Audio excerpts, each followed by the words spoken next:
Alright, so this is Google Docs, and this is the Explore button. So if I click on the Explore button, it brings up part of the things that used to be in the research tool. So if I type in reluctant to homework, reluctant to do homework, gives me some different things here. So I have my web results, I have some images, that's not good. And then I have my drive. So if I click here on this, I can go down here to, let's say, if my child refuses to do homework. So I already have that here. I clicked on it and it takes me to this. So what I would start with is I would have the students copy this and then put it back into their notes. Whoops.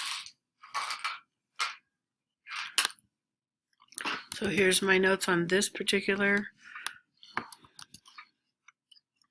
article. Then I'm going to go back to my article. Let's say I wanted to quote this part right here. So here's my notes.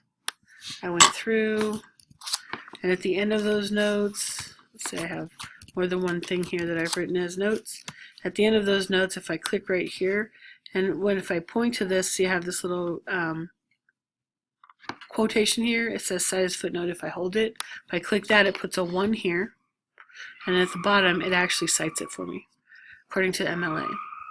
So that's how I would have, that's one way to get students to take notes and to have the citation as to where they're at. You could also cite it here if you wanted to. That makes sense to say, okay, here's the title of the article, and then here is their the actual citation. The other thing is Google Scholar. So I went over here to Google Scholar and typed in apathetic homework students, and has a variety of different articles here, whatever. So if I look at this one, it says engagement in after-school programs and exploration, homework is not being done on the agenda for educational reform. So let's pretend that I choose this one. So I have my